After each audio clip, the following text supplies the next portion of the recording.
Hello, loved ones. Welcome to Divergence Live again today.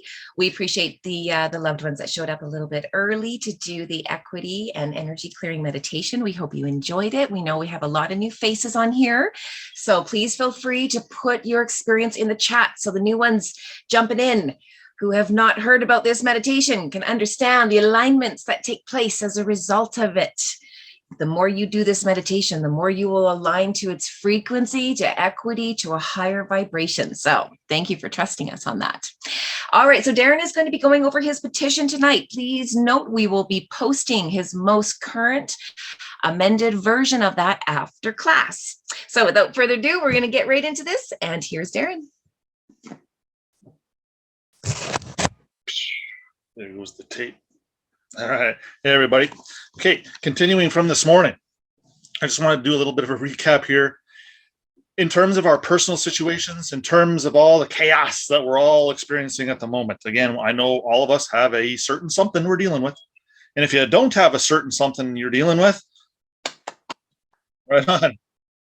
Because that's not usually the case. We've all got a something hiding somewhere that's picking away at us while we're trying to sleep, and it's just nagging and gnawing, and we feel like there's no way out. That's what this is all about. So the personal stuff, we know this is tough for everybody. Okay, so baseline tough, right? You got everybody experiencing the same kind of thing we are, and yet we go upon ourselves to go and tackle this whole thing, throw that on top of what everybody else is going through.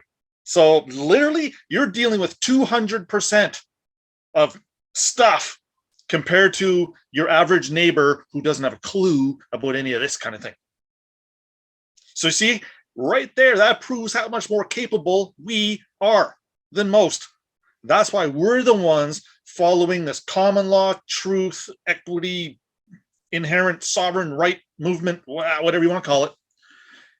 And there's been a lot of us doing this for a lot of years, and I know that. So what I was going to just ask, the personal affairs, all the emotional stuff that's very frustrating. We need to express this where we feel very cooped up, especially with all the regulations going on out there in the world right now. Now, I'm just going to ask that let's dedicate or direct that energy to more so proper channels.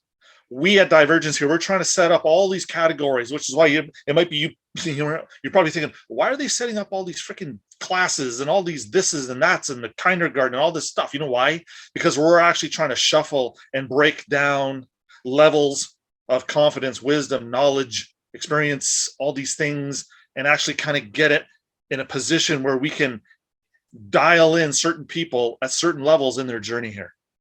And then from there, they feel comfortable. They can move on quicker because they're also seeing some of the meatier stuff that we're talking about. So that's always going to be encouraging them because they're seeing what's around the corner at the corner. They're seeing it ahead of time, like a little bit of real timeness here. This is why, again, going from 3 different levels between spiritual stuff and, again, equity and the spiritual component here is huge. If you look at how often scripture, and again, when I say scripture, I'm always referring, loved ones, to other holy texts for every other culture out there. Again, right, let's just make that a baseline statement now. So when we're talking about scripture, they're always talking about a spiritual angle here. How about we need to be bettering ourselves than where we were coming from? That's the journey that we're always looking for here. So I'm just going to ask that the personal issues, the problems, the really charged exchanges, let's just put those on the proper channels so that we can deal with them. Like if you've got a super spiritually charged situation here and your life is coming apart, probably don't be dropping that and sharing that on the live chat. Go more for the kindergarten application because there's a lot more, let's say, feelings there. This one's kind of straight up business, straight up, hey, all straight equity stuff, hardcore information, processes, experiences, court applications. We're kind of removing a lot of the emotion from what we're doing. But don't get me wrong here. I know this is an incredibly emotional journey, and we know that. That's why we're doing this. But let's just try to keep it kind of sort of in check, because the people that are here to do the business side of it, when they're distracted with somebody else's emotional misalignments, it kind of throws the energies of the group. It kind of has a disturbing effect. Now, I'm not suggesting that we're not here for those other people that are experiencing the disturbance, but let's just kind of put the disturbance in the disturbance category where we can deal with it more effectively. Because for me to be bouncing around talking about spiritual stuff in equity, yeah, I know I talk about spiritual stuff here in the equity class, but I'm talking about a kind of a different application of it. This isn't the go with the queens and experience a whole meditative state of peace and understanding. There's not a lot of peace here sometimes when we're dealing with some of these subject matters. We feel like there's a conflict. So we're just asking loved ones, hey, keep those personal problems, those issues, those circumstances, direct them in the right box, and then we'll help you from there. I'm just trying to clear the path here so that we're trying to stay dialed and we're trying to stay on course for the particular moment for what it is that we're trying to discuss here.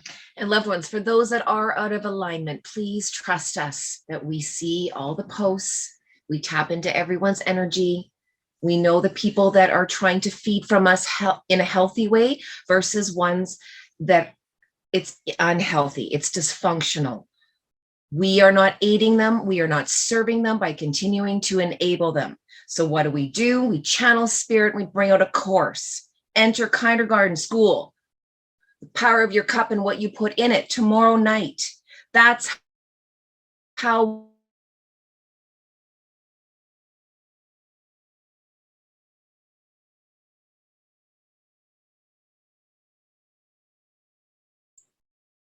Ron. Yeah, just a second, guys. So there is, as you guys can see in the live and the kindergarten, we posted about the course Jody was just mentioning. So you guys can click on that. It gives you the details, the links, the time, and it is highly recommended.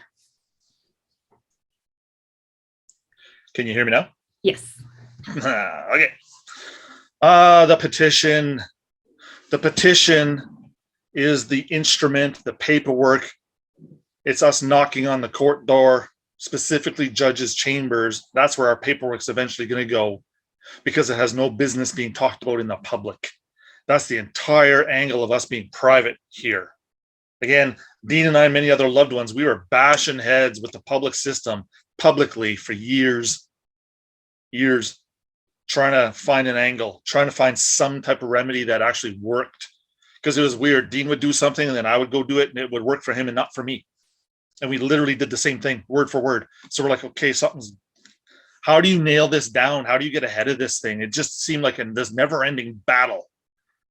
Yeah, we had minor little victories here and there, but again, it wasn't the solid stuff that we're looking for here. It wasn't until we discovered this whole equity side of everything that really the fireworks started to go off for everybody.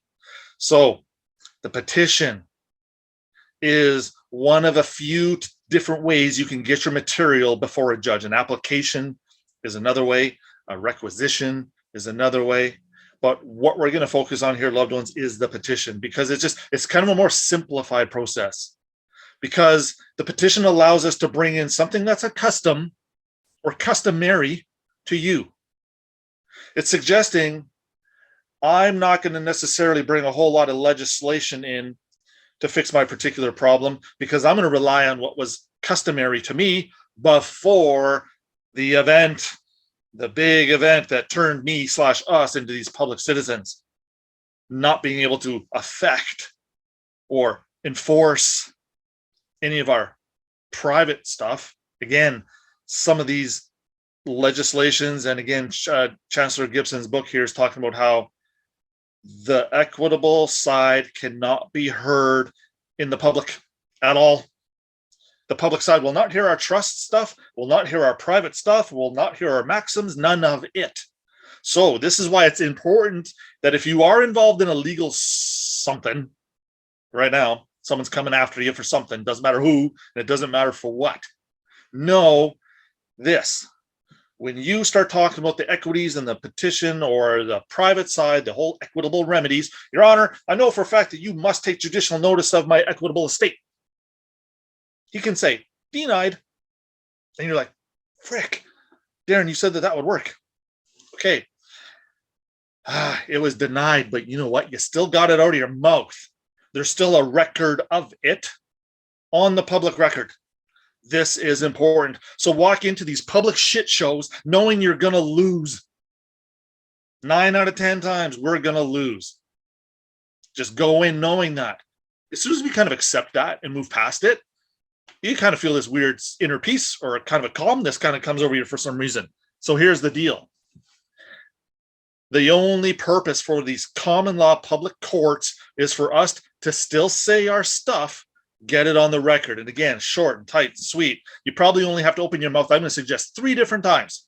Say certain things 3 different times, 3 different variations of basically the same thing. The judge's going to deny, deny, deny, deny. But here's what that record's going to do for you later. Don't get me wrong. Even though you said it here and the judge heard it, everyone heard it, plain as day, you were very clear in your articulation of the principles you were trying to lay down. But you know what? When Dean and I would go order that court transcript, because we're like, oh, I can't wait to get that on the record. Open up the envelope. Ah, what do you mean inaudible? What do you mean inaudible? Holy shit. 2/3 of the court case is gone. Everything we talked about that was gold, gone, not on the record. We're like, oh, how can they do that? Point is that they do their job. They're also charged to protect the public system.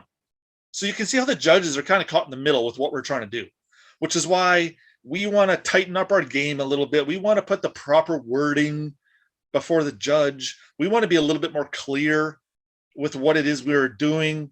Perhaps some of the instructions that we're trying to lay down. We need to get this sharpened up because we've run into a situation now where, okay, they recognize certain things and then still kind of bounce things and then still recognize something over here and then didn't play ball there. So what the hell? Sharpening up our game is, again, using some of that magical language, that specific language that I was mentioning this morning in the affidavit program. Tomorrow is going to be a continuation of that. Now, at the very end of these proceedings and the very end of us bringing all this together for Bryce and others here who needs to be in court and needs to have this stuff done on Tuesday, for example. So in the next handful of days, we're going to bring together the affidavit, the petition, our exhibits, and the deed. Probably even the envelope that we're going to use to send it. But Bryce isn't going to mail his stuff. Or Tuesday afternoon, I'm going to suggest, Bryce, you do mail a copy of it. And then you show up with a copy of it Tuesday. Right? Now you can say, file it. And if they say, no, we're not going to take it, you can say, well, at least the mailed version is on its way.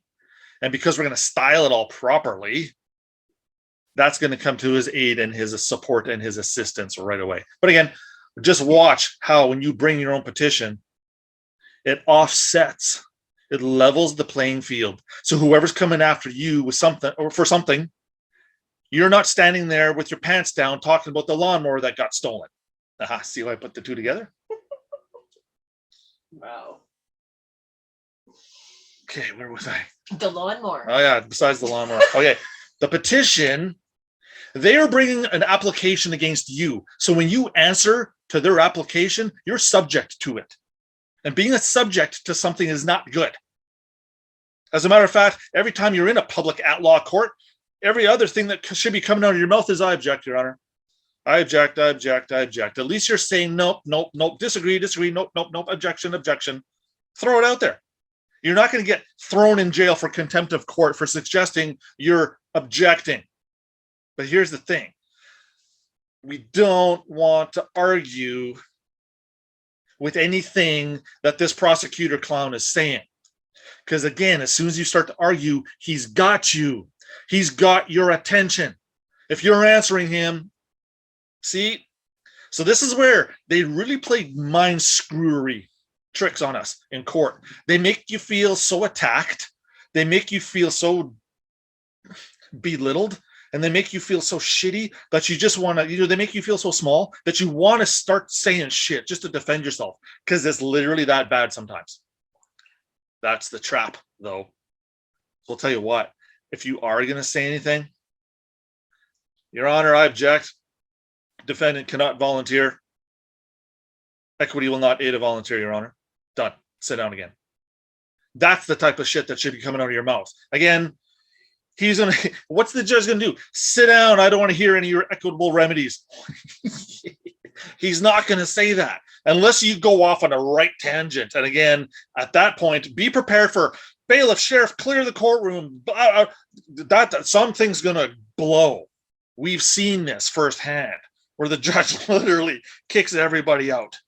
And I've been there in a full courtroom where everyone gets ejected. Why? Because you've already said too much.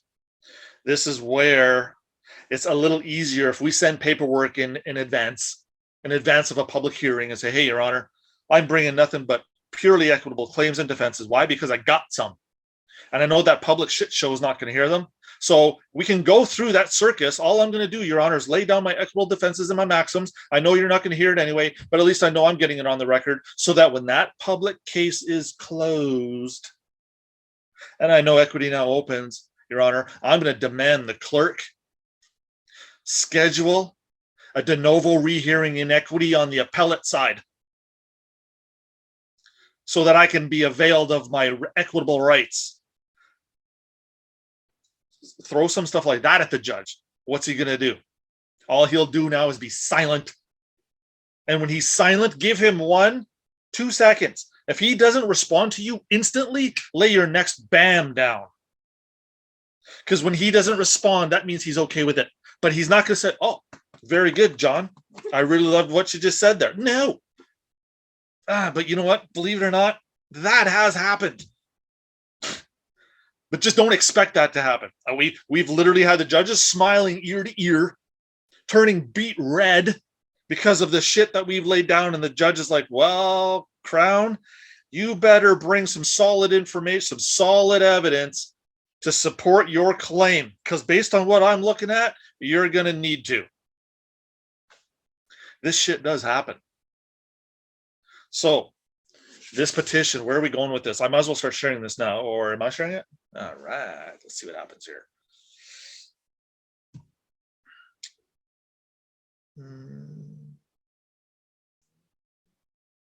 Petition live, right? Okay, hang on. Okay, so here's a whole bunch of stuff from yesterday. You've already seen this. I'm just gonna roll to the bottom of it because all I did was start tacking on this. The version.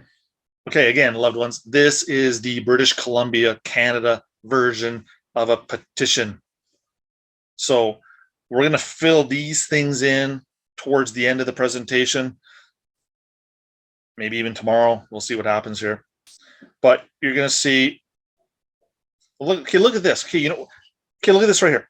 Okay, so you got we got some party and some other party. What? Or if there is no person against whom relief is sought. So then what do you do here? Leave this blank? Well, we've actually tried leaving it blank and we got in shit. The clerk said, no, you got to put someone. It's like, well, what do you mean I got to put someone? It says right here, if there is no person against whom relief is sought, that implies that I can leave this blank. Wrong. Stick John and Jane Doe. 123 Street, anywhere. Phil, just make that shit up. I'm not kidding. Here's another example of the pretend world. We had, again, same colleague in the United States who pulled off some incredible stuff here in the last handful of years, had a student roll through chambers. They got their stuff started to stick. It started to work, even on the public side. The judge was like, yep, okay. Well, under this court's discretion, I'm going to make a ruling here under section 1234 of statute 78912.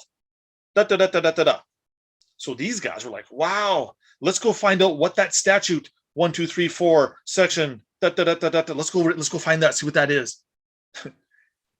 The judge made it up. It didn't exist. Seriously, wasn't there. It was that out in space. So that's how much the judges have control. They can completely make shit up if they want to achieve justice, or what appears to be justice on the public side. Again, appears. When we're dealing with things that appear, then they're not really being what they were meant to be. Okay, so we're talking about a petition to the court. On notice 2. So this is where, again, if you wanted to put Jane and John Doe, same thing here on notice 2. Jane and John Doe, 123 Street, da, da, da, da, da. Now here's where it switches. You brought enough substance in your caption above to get your petition started. Now, the judge is going to look at this and he's going to say, oh, I see what you're trying to do. But who you actually need to send your notice to is the Attorney General. Point being, though, is you already got your foot in the door. The petition is already in. It's lodged. It's being looked at. The judge, based on your pleadings, based on the evidence, based on the facts, based on all this stuff that we're talking about, he will tell you exactly where your notice needs to go. Or, in some situations, the court will do it for you. They'll send the notice directly to the Attorney General. It's like they streamline it. And based on the fact that you're bringing your petition without notice, just told the judge, this is such a slam dunk case, you can actually grant the order, Your Honor, and then give notice of it. Which is backwards how normally things work. Usually you got to go through a process, get your judgment, and then there's your decree or your order. The judge can actually make these rulings instantly. Even the registrars, even the clerks, when you bring this stuff properly, they can issue a lot of process. They can give you a lot of remedy, a lot of relief right now. Okay, so this is a proceeding brought for the relief. If you, hey, John and Jane Doe, if you intend to respond to this petition, how is Jane and John going to respond to this? See? Orders include granting the relief claimed may be made against you without any further notice to you. That just said that the judge can deal with this immediately if the circumstances are urgent. This is what I was saying the other day. I started talking about the urgency, and then I meant to go into under specific court rules. You're going to find an urgent category where it literally says section 34, urgent something petition application being brought to court. The urgency of the matter will get rid of all the other court rules. It'll get rid of all the time frames that courts usually operate by. So they just literally took their handcuffs off. They took the public common law rules off, set them over there. And the time frames and all the other red tape that goes with it, set it over there. They just literally opened the Red Sea for you so that you can come in right now and literally get the remedy that you're seeking right now. Okay, so it's saying if you're served with all this stuff, you got X amount of time to respond, and here's the address of you. We're going to go over what that address is, because again, depending on what you put here is going to absolutely dictate your state of affairs, or it's going to tell the judge what class of persons you're from. So we can play with this a little bit, but we don't want to get too crazy, because sometimes, again, these clerks, some of them, they're pissed off at us because of all the bullshit Dean and I started all those years ago, right? The system produced Meads versus Meads. This is legislation out of Alberta. They passed specific legislation, or an act, a statute, some codes to specifically deal with the people like us trying to literally exercise our equitable right to redemption, fixing our mistake, getting our hands clean, putting that certificate of security in their possession, getting access to treasury, all this awesome shit. They put all this stuff in place to block us. Why? Because we were trying to bring all of our equity stuff into the public side using common law. Never going to work. So we made such a mess of everything that they literally had to pass this stuff. So that anytime a clerk or a judge or a cop or a sheriff or anybody, as soon as they start to see any of these specific keywords, sovereign, free man on the land, sometimes even like weird beneficiary type things were spun into there. They threw some religious things into there. So they kind of categorized us, and they took a lot of our key position words away from us. Literally, as soon as they saw that stuff, bounce it. Garbage. So that's why I'm going to suggest here that we can push the envelope a little bit, but we still got to be a little bit smarter than what we used to be doing. Okay, look at this. Claim of the petitioner, orders sought. So notice they're starting with the orders. They want to know what your orders are. Well, the petitioner, if there's more than one of you, seeks the following orders under Section 37 of the Law and Equity Act, vesting orders. Now, I'm only putting up all of this paragraph here so that you can see what Section 37 is talking about. When we do the final variation of this petition, we can literally say under Section 37 of the Law and Equity Act, vesting orders, and stop. We don't have to put this whole paragraph there, but I'd like to, because it shows the clerk right away what Section 37 is. Yeah, they're going to say, okay, I'll be right back. They take your paperwork, they go to the back, and they come back in 5 or 10 minutes. They're actually checking this shit. They're actually taking it to the senior registrar. It may even go before a judge real quick. We don't know that. But trust me, someone with some equitable eyeballs is looking at this stuff, and they're looking at the series, or they're looking at how we laid this out. They're looking at what our evidence is. They look at what we're claiming. They look at what we're praying for relief. They're looking at, did we pay securities into court? They're looking at all this shit real quick, and when they gloss over it, like they speed read, they boom, boom, boom, boom, they're fast. Again, these loved ones do this stuff every day. They're pretty tuned. They're pretty dialed. They know exactly what the hell it is they're looking at and right quick. So, what is Section 37 of the Law and Equity Act? Well, where the court has authority, we need to deal with that. That is a key. That's like equity screaming at you right there. Where the court has authority. Where does the court get the authority? We have to give it to them. Where the court has authority to order the execution of a deed, that means we create the deed. We prove we got clean hands. We prove we've got an adverse claim. We prove we've got some collateral listed. We've got some evidence that there's a personal property issue turning into a personal estate, now being converted into a personal trust.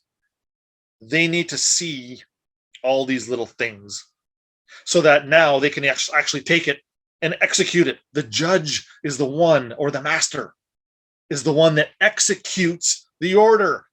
Boom. We show up with the order. We show up with all the supporting documents and paperwork, and then they approve it. They drop their court seal on it. And again, when you get the private side, equity side of the court seal, way more jam than the public side. Again, I'll just touch on this one real briefly. Someone threw in one of the chats earlier today. If you're adopted, what do we have to do to get the original information, your original birth information, not the adoptive version? Well, the adoption process is all done on the equity side of the court, because adoption stuff is under a decree. A decree is from the equity side of the court. It's not on the public side. The public side doesn't do decrees. How do I know this? Because I'm adopted and I saw my paperwork. First-hand knowledge. There you go. Okay, so here we go. Back to this thing. So the court is now going to execute the deed. What's the deed? The deed of trust. The deed of trust, inter vivos trust, a trust for the living. It's a few pages long. It's listing, or it's itemizing a whole bunch of stuff. That you did this, now the new trustees have to do that, and now they're obligated to this and do the other. They're now your servants. We literally have to create an operating system for the servants.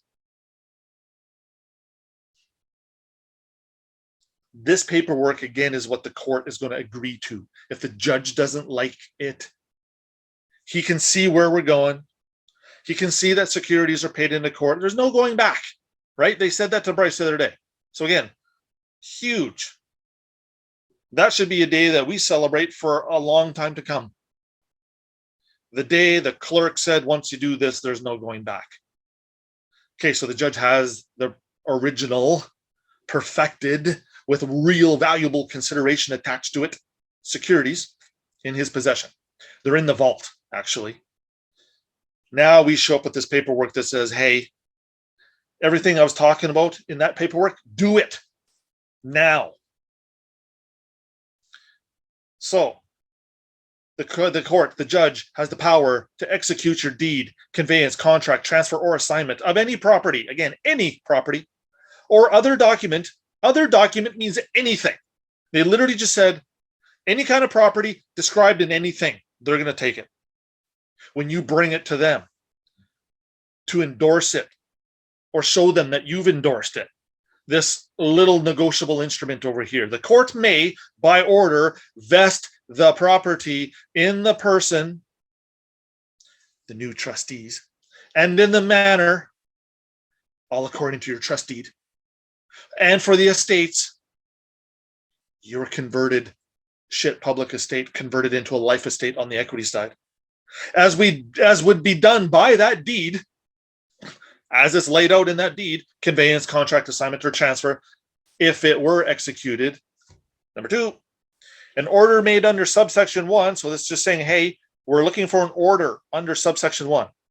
So therefore, an order made under the subsection above has the same effect as if the legal or other estate. Take a moment and breathe. We got the legal estate. What is the other estate? They don't really want to just put here equitable estate, but you know what? That's technically all that's left. All that we're focusing on. But interesting how they don't talk about the equity, right? They just leave it out. They'll leave it to you. If you've done any homework, if you've done any digging, you're going to know that's what they're talking about here. Equitable estate or interest in the property had actually been conveyed by the deed or otherwise for the same estate or interest to the person, the new trustees, in whom it is ordered to be vested. Boom. Your Honor, this legal construct, this legal character, this legal fiction ought to be in the possession of the legal owner. And that's not me. Vest it, revest it in them, divest it out of me. Based on my investment, you've got all this vesting stuff going on. Our primary order that we're seeking is here. Vest that thing in the new trustees. We got another order we're looking for. Same introduction to it, though. The petitioner seeks the following orders under section 39 of the Law and Equity Act, the same act, right? What are we looking for here? An injunction or mandamus. What's a mandamus? That word's probably not in the glossary. It means something like this. If you're dealing with an inferior court, like a public one, a mandamus is a process where you make an application to a higher jurisdiction, such as the appellate level, so that they can grant an order back down to the inferior tribunal or court and tell them how to behave, tell them how to conduct their affairs. It's a powerful medium that we can use. So we're looking for an injunction that may be granted. May be granted. How can it may be granted? Well, when we showed up as the grantee and we acted as the grantor, put the court in possession of the particular certificated security through a settled agreement or an expressed trust, they have it. Now that they have it, now they can grant it. Remember, they would have received your thing, your package, as the grantee. Now they're the grantee of it. They've got the whole thing. Now they show up and grant whatever it is back to you. So you see how these weird shell games go on, these weird title swaps happen? We show up with everything, give them, and then they take it, they massage it, and they send us something back. They grant us back what? The equitable interest, the equitable title, the equitable beneficial interest in the trust you created as a result of waking up. Okay, or like this, or a receiver may be appointed. Ooh, when they receive your stuff done, Okay, because remember, you can't go back. Once you do this, you can't go back. So they got to put it into the hands of somebody qualified to deal with the thing. Who is that? Well, that's a court-appointed receiver. How does the court appoint a receiver? Through an interlocutory order. We were mentioning this the other day. Here it is. The legal version of it. Again, not just me talking about it. This is the wording that they're using. So moving forward. So under section 39, again, we're looking for an order to grant an injunction or a receiver to be appointed where an injunction or an order in the nature of a mandamus may be granted, or a receiver manager appointed by an interlocutory order of the court in all cases. All is a pretty encompassing word. In all cases in which it appears to the court what just appeared to the court. Ta-da! Something just poof. David Copperfield. Poof. Lift the curtain. This thing just appeared. Where this thing just appeared to the court, now it can find a reason that is convenient that the order should be made. Why? Because it makes sense. It's equitable. It's in good faith, in good conscience, and in good reason. An order may be made under the above section, may be made either unconditionally or on terms. So again, sometimes this court or this judge, he might suggest something in his order. Before I grant this order, I need you to advertise your shit in the newspaper. Your Honor, why can't the trustees do that? I looked into that process, getting stuff brought to the Gazette so the Gazette can publish it. You know what, Your Honor, is a big fiddle fuck. Not interested in doing it anymore. Have the trustees do that. Thank you. Here's what they do, though. They take your claim, whatever it is you're trying to do, and they have to make a public announcement. They have to post it for 30 days minimum in local newspapers and or the Gazette. The Gazette is the legal newspaper. It's all things legal. There's no sports section. It's just law stuff. There it'll say, you are expressing an interest in such and such an estate for the purposes of whatever it is that how they're going to advertise it. So notice to creditors, if any of you have a beef with this man or woman, if you're going to claim that they owe you $100,000 for some reason, you better bring your claim to the proper court, to the proper judge, to have your matter settled in the next 30 days. Because after that, once this baby gets sealed, boom, nothing for you. This is why they call this is fair. Giving public notice to creditors. Again, if you're winding up your estate, or if we're moving everything over to a trust, if there's creditors out there that might have an interest in what you're doing, it's fair that you give them a notice so that they can bring their shit. That's actually equitable. We encourage that because don't worry, the estate, the trust, this capitally funded trust is going to take care of all the debts anyway. So any of the debts out there, bring it. Okay, Darren, what happens if someone brings a debt after the 30 days? Okay, well, I'm going to suggest it can still be entertained. But they're going to want, hey, you know what? They're not going to want you to bring another debt every other week. And again, it's not going to be you bringing the debt. It's going to be somebody else out there. Sorry, you were given your 30-day window. Sucks to be you. I don't know if a judge is going to let that fly. A judge might entertain that. If this individual has enough of a claim where, let's say they were out of the country, they were down in Jamaica for 3 weeks and just they didn't get their notice. They didn't see this thing posted in the newspaper. So, Your Honor, it's not fair that they get screwed out of all the money you owe them. So yeah, the judge would probably entertain this.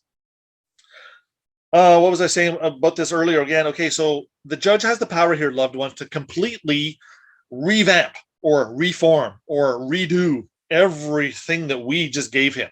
If he looks at our attempt at putting a trust deed together, and he's like, okay, well, you got some stuff, but you missed this, you missed this, and you missed this, and you missed that. It's just easier if I rip this up and take over and draft it properly. That's what the judges do. That's their job. They're here to make sure everything works perfect so that when you go through, there's no oh shit, well now we got to do this. No shit, we forgot to do that. No, they are so efficient with everything they do. They don't make mistakes. They know we're coming. They know this is all happening. So again, I just want to touch on this one here quick, like where it says, if an injunction is requested either before, at, or after the hearing. Before your hearing, file for your injunction. That's what your petition is doing right here. Boom. The cop says, here, you got 30 days. And then if you want to appear in court and deal with this, you can. Section 3 of the Law and Equity Act just said bullshit.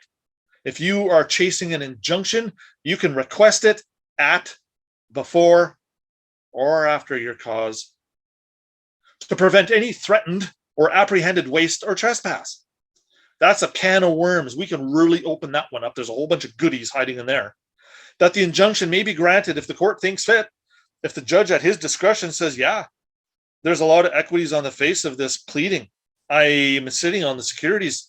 Yeah, I can grant some shit in favor for this petitioner. Absolutely. Boom, it's happening. Look out. The injunction is sought.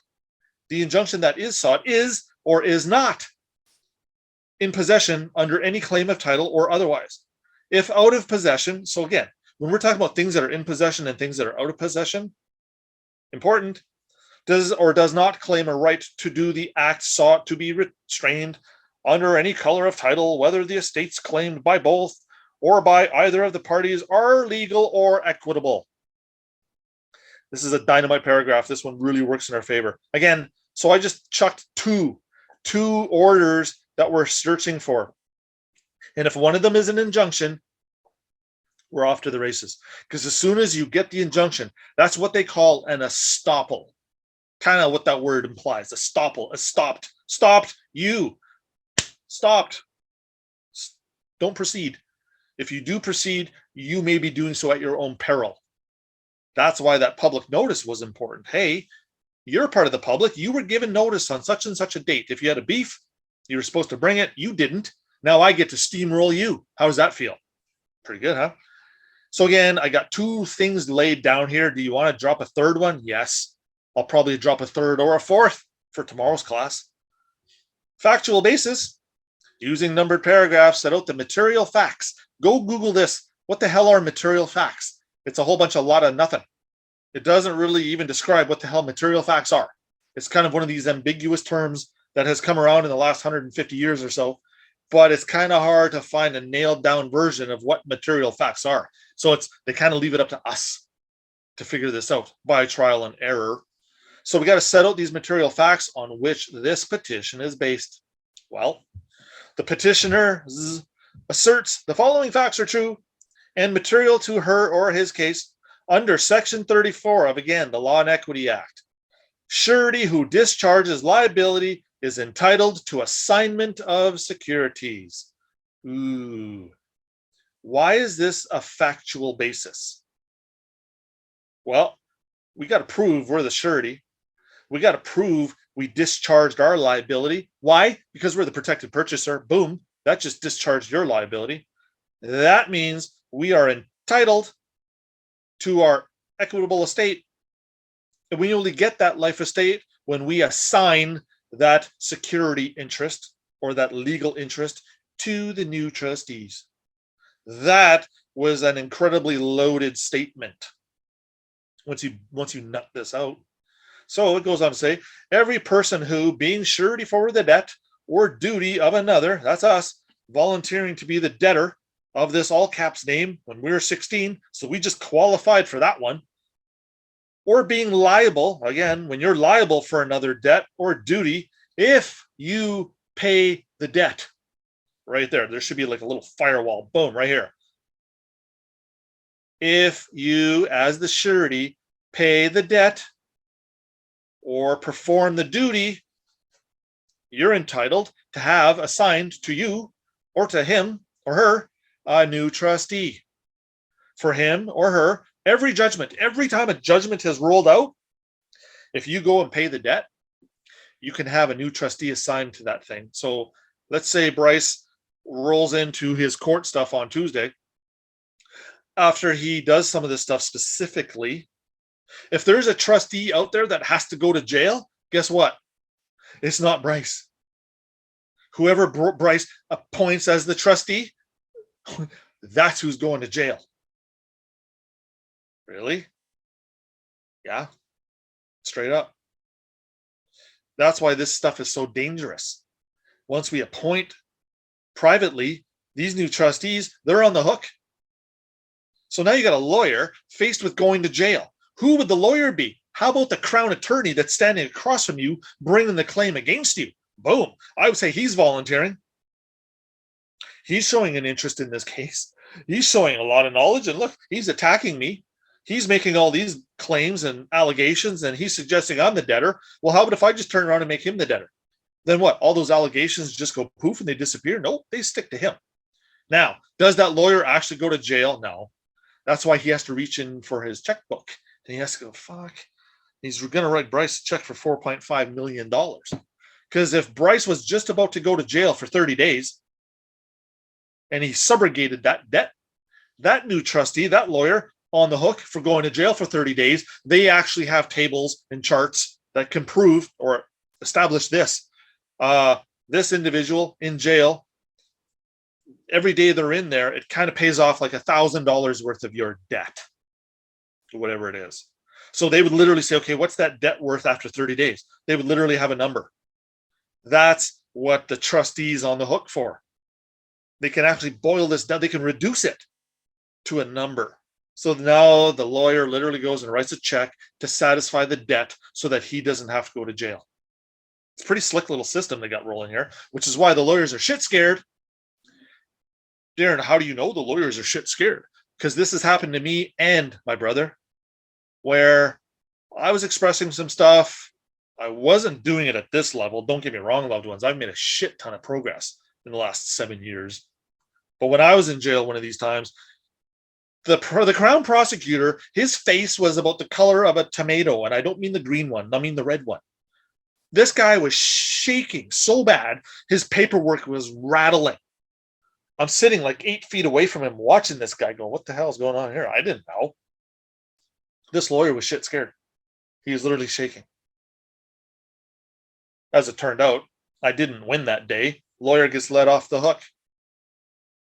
But I will never forget the way he was shaking that paper that day.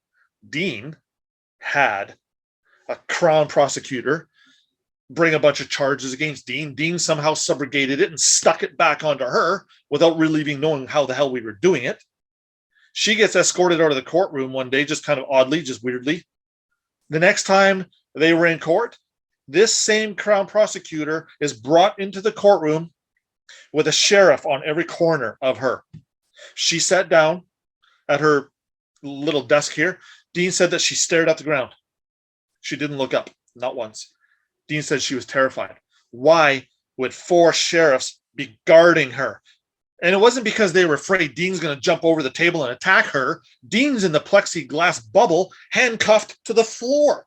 They literally have shackles with about a 4-foot chain on either side, looped into a big hook, cemented into the floor. So, is Dean capable of escaping, scaling out of the plexiglass bubble and attacking the Crown prosecutor? No. Why was she under guard like that? Because if Dean, from the bubble, had executed or got his equitable shit on the record properly and issued the order, she would have been stuck with the debt. And those sheriffs were ready right there to arrest her and take her away. Dean says she was freaking terrified. She literally dropped all the charges that day. The judge literally says, Crown, what do you mean you dropped all the charges? Because there's like 60 of them or some fucking ridiculous amount. Dean at one time, he had like 140 charges against him all at once. So this particular Crown prosecutor was on the hook for a big chunk of it. Did Dean pull it off? No. She got off and she walked, but man, that was a close one. The judge was shocked that she wanted to drop all. Why would she want to drop all the charges? Well, here's why. So that she doesn't have to face the penalty of liability of the charges she was bringing. This is why the subrogation mixed with putting these securities perfected into the possession of the judge in chambers. That's why this combination is a Mike Tyson 1-2 on steroids. And we can only do it when we're bringing our petitions properly. Don't be doing it from the defendant side. It's way harder. Yeah, I know Dean wrote himself out of solitary confinement, but you went way hard. Hang on, did I finish that one? Okay, so I can talk about this one again for a little bit more. Whether the judgment, the specialty, or other security, again, there's the security, they're talking about it right there, is or is not deemed at law to have been satisfied. Equity will not perfect an imperfect gift. That's a maxim. That's what they're talking about right there. How could the security not be satisfied? Well, if you didn't do anything with it, if you didn't perfect it, if you didn't show an interest in it, if you didn't try to transfer it, if you didn't do something, it's not satisfied. So therefore, no payment of debt or performance can actually really happen. The person who has paid the debt or performed the duty is entitled. Paid the debt. When you attach that silver coin, you've paid any and all debts. Keep in mind here, loved ones, Christ paid for the debts the first time when he was surety. Now we're showing up just to kind of confirm and reestablish that connection, that relationship. The debts have already been paid once. So now something is entitled here to stand in the place of the creditor. That is subrogation, folks, right there. To use all of the remedies, that includes the equitable ones, and if necessary, and upon a proper indemnity, that's saying, hey, trustee, you're indemnified, you're protected as well. I'm not going to cut your head off as long as you're doing your job properly. We're all good. Peace, friends, love you. Let's continue, right? Boom. Indemnity is important. To use the name of the creditor, whose name is this? It's either going to be your good name or the all caps name. So we literally need to find out who the creditor is. And I'm thinking, could that be the all caps name? Is that actually the creditor, or is it really us? Because if you have an account, if you have a securities account, if there is an account attached to a consolidated revenue fund, if there is a private securities account attached to an assurance fund at the provincial level, whose name is that account in? I can guarantee you it's not your name styled properly. It's always going to be in the all caps name. To use any action or other proceeding at law or in equity, in order to obtain from, here we go, the principal debtor. That's the crown. That's the state in right of, that's the people in right of the United States, whatever. It's the state, it's the government, it's them, it's the corporations. Or, as I said the other day, a co-surety. Here, more magic. That's another unicorn right there. Thank you. We'll take it. Why? You're the surety. I'm the surety. We're all sureties for our particular problem. But now, okay, who's the co-surety? You're the debtor, yes. But you're only the debtor because we made that shitty choice when we were 16 years old. That literally means there's actually a principal debtor in the background. The crown. The crown was there to act as the principal debtor, but we show up when we're 16 and we say, nope, I want that debtor position. I'm going to take it. And they say, well, okay, if you're sure, are you sure? Yes. Well, then sign here. And you go, ha, ha, ha, ha. Now I can go get my job at McDonald's. All excited. See what we just did? Oopsie doops. So again, surety and co-surety, loved ones, this is huge. A co-contractor or co-debtor indemnification for the advances made and loss sustained by the person. Who's the person? That's the all caps we know. And the payment or performance made by the surety is not pleadable. That means you've already dealt with it. You can't even plead it anymore. Is not pleadable in bar of any action or other proceeding by him or her, which means you can't even come back to this common law side. Once you do this, you can't go back. You can't plead anything publicly. Something's going to change in the background here, so we better be careful not to ever jump into that legal side again once we do this stuff. This is why Bryce is in a fantastic position, even though he kind of got his ass kicked the other day a little bit. No, just watch how this one ends. All he has to do is prove on contribution he's exonerated. That's another Gibson's book of equitable remedies. It's coming up in the next day or two.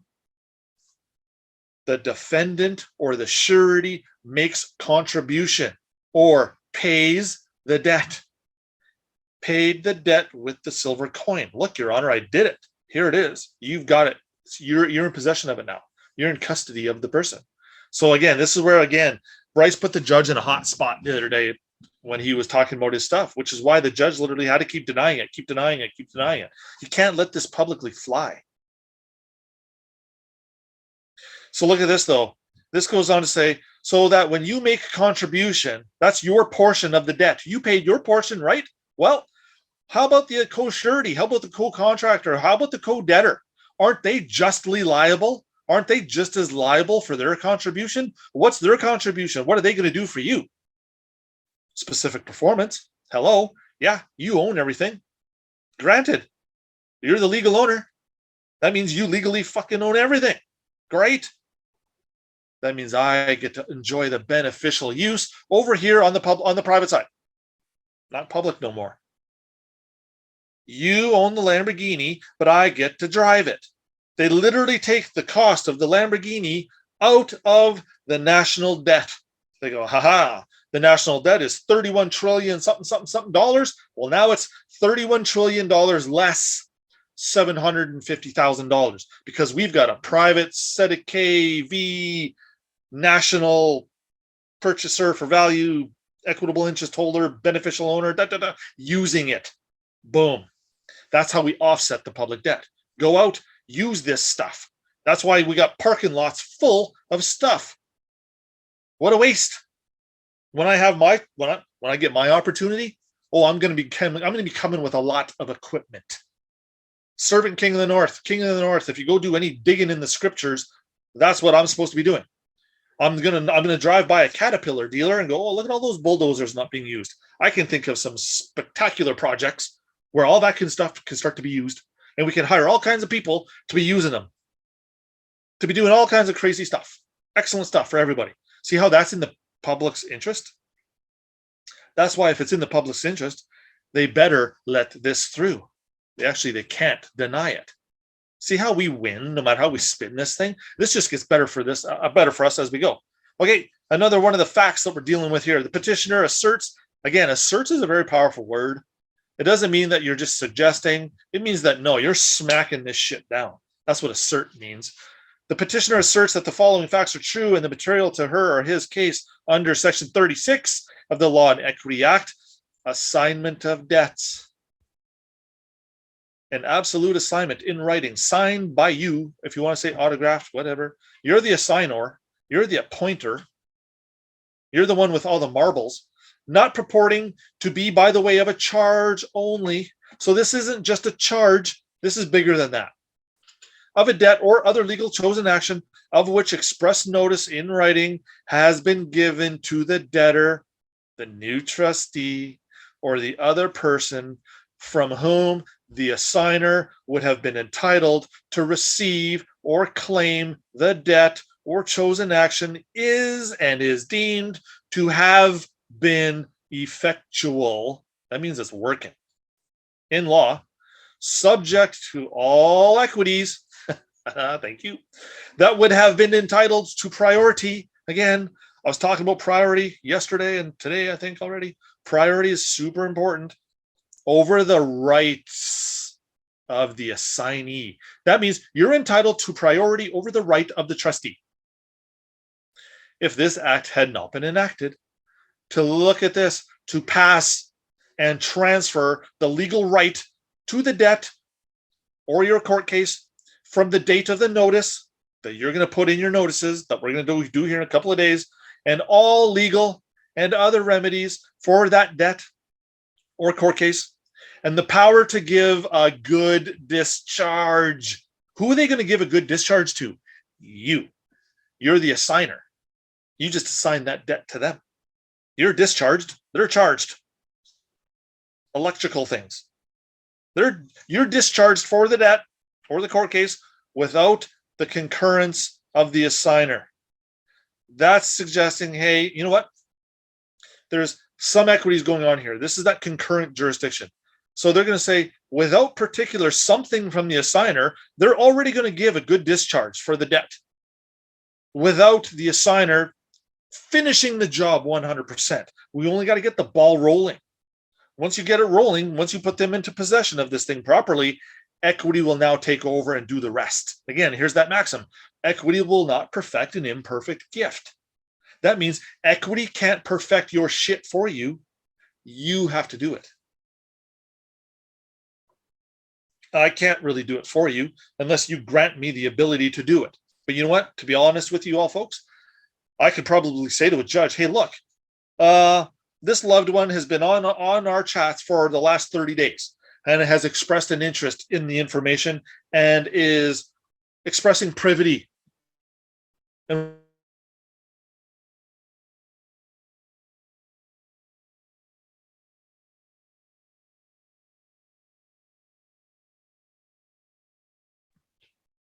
All right, so in the meantime, while his connection comes back, yes, this document will be shared after this Zoom. It will be in this chat as well as on the live pinned. If you have missed any of the other ones, they are all pinned as well. Fear not, it is there. So we'll just give him a few more minutes.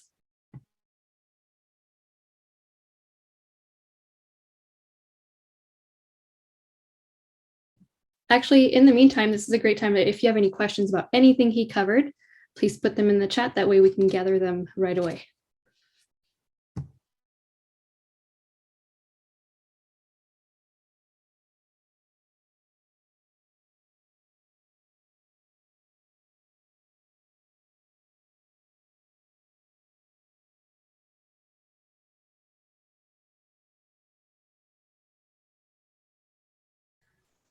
haha, you hear me? All right. Okay, I'm just gonna make this smaller. How do I make this smaller? You want it smaller? Yeah, so I can read.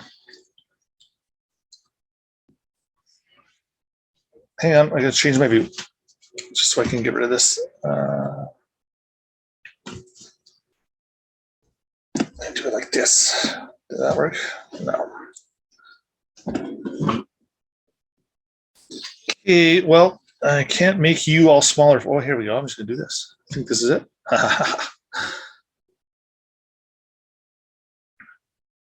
Where was I?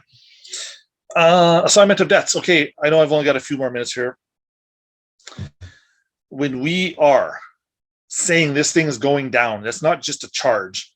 We're deeming something to be effectual in law, and that all the equities are being looked after. All the entitled priorities are being looked after. The assignee under this act is being passed and transferred the legal title, the legal right to the debt or the court case. And from the date of the notice that you put all this stuff together, again, you're going to get a good discharge for everything we've done. If the debtor or trustee or other person liable in respect of the debt or the court case has had notice that the assignment is disputed by the assignor or anyone claiming under the assigner, which we're never going to do. Why would we dispute it? Something that we're trying to lay down. Or of any other opposing or conflicting claims to the debt or chosen action, the debtor, trustee, or other person, look at this, is entitled to call on the persons making the claim to interplead. Hey, if you've got something you want to say, bring it in, bring it in. Let's see what you got. Concerning the debt or the chosen action, again, this is where the creditors are allowed to come in and say, yes, okay, I hear you're winding up Darren's estate. Darren screwed us on a deal from a number of years back and he owes us $1 million. Look, we got a contract with his signature on it, and we have no evidence that he's paid this debt. So, Your Honor, we need his estate to settle this. The judge says, Darren, is that true? I say, yeah. Judge says, okay, pay it out. The trustees literally pay it out. Okay, now this is why this particular number is really important here for this one. Or the entitled person to call, etc., the debtor may pay the debt or chose an action, which is a court case, for example, into court for this, under and in conformity with the Trustee Act. Boom. That is such a dynamite chunk of legislation. I don't have to quote it. I don't have to do anything with it. It's built into this one. So now we got the Law and Equity Act working with the Trustee Act. These two work in conjunction to put the bow on the package and put it under the Christmas tree. That's how this all goes down. We're going to deal with one more piece of factual somethings here. The petitioner believes that the following to be true and that the information is derived from the doctrine of merger. as indicated by Section 12 of the Law and Equity Act. There is no merger by at law only of an estate, the beneficial interest in which would not be deemed to be merged or extinguished in equity. I know that's a little bit confusing, but all it's suggesting is this. Unless you bring the merger to the judge's attention with equity, it ain't going very far. It can't happen by the at-law process only. Why? How does a fiction become a faction using fiction? It doesn't work. You need equity to create this merger. If you're not pursuing the merger, you're never going to get the beneficial interest of the estate, which would be extinguished in equity.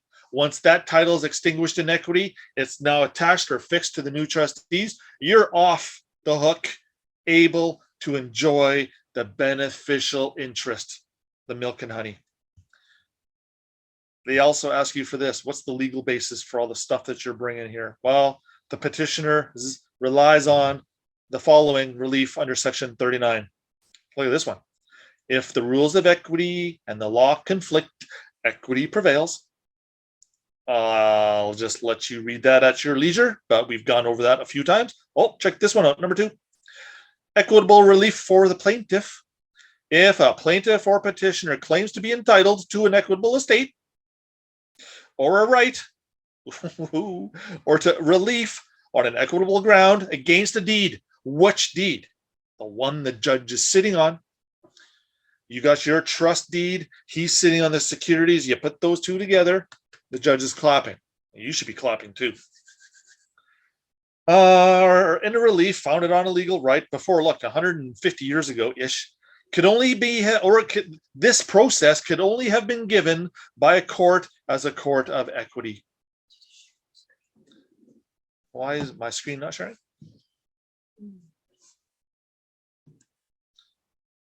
Hang on, I'm going to share my screen here.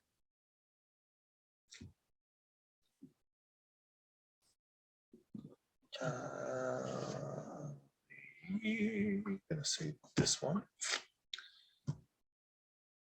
All right, here we go. We got it. Sorry about that, folks. Don't know how long I was dark there for a minute, but this is what we're looking at. Equitable relief for plaintiff. That means all the equitable stuff, all the maxims, all the smack we're about to bring, we're guaranteed our relief when we bring it as the plaintiff.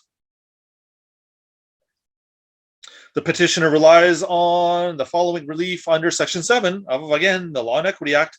Hey, Your Honor, you got to take judicial notice of my equitable estate.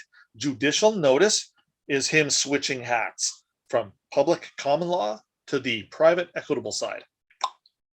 Judicial notice kicks in. He can exercise his discretion based on the evidences and the pleadings and your demeanor. If you're yelling at the judge, even though your paperwork's pretty tight, he might be thinking, you know what? You're still not ready. You got to go cool down, son. And he might throw you in the slam for a little bit.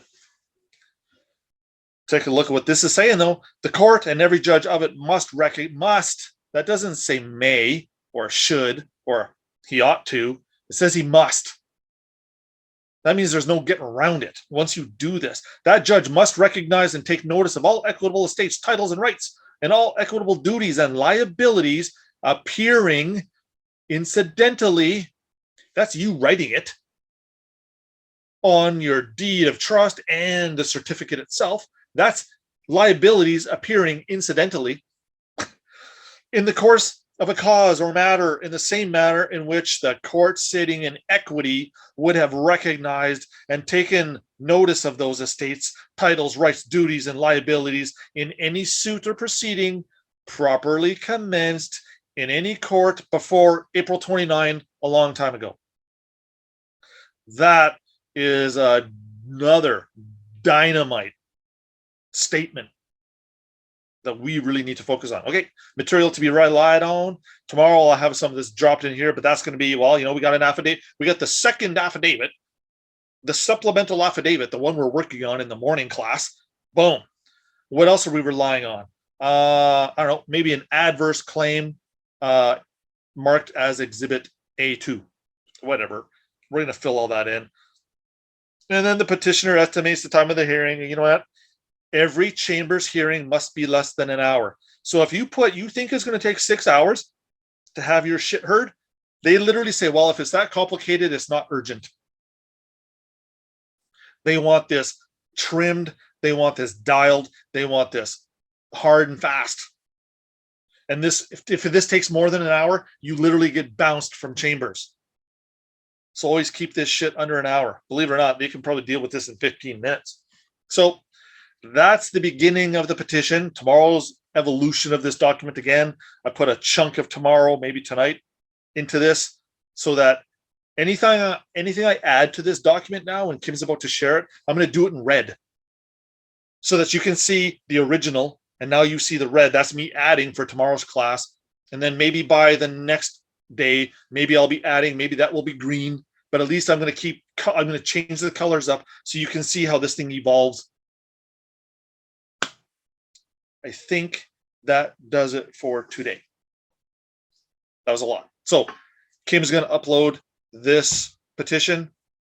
This is going to be the framework. This is going to be the generic thing that everyone's going to be dealing with. Now your next question to me is, Darren, my state or my province doesn't have the Law and Equity Act. What should I do? Again, we're going to go check out the Securities Transfer Act. We can tie stuff in through the Trustee Act. We can literally deal with the Trustee Act alone.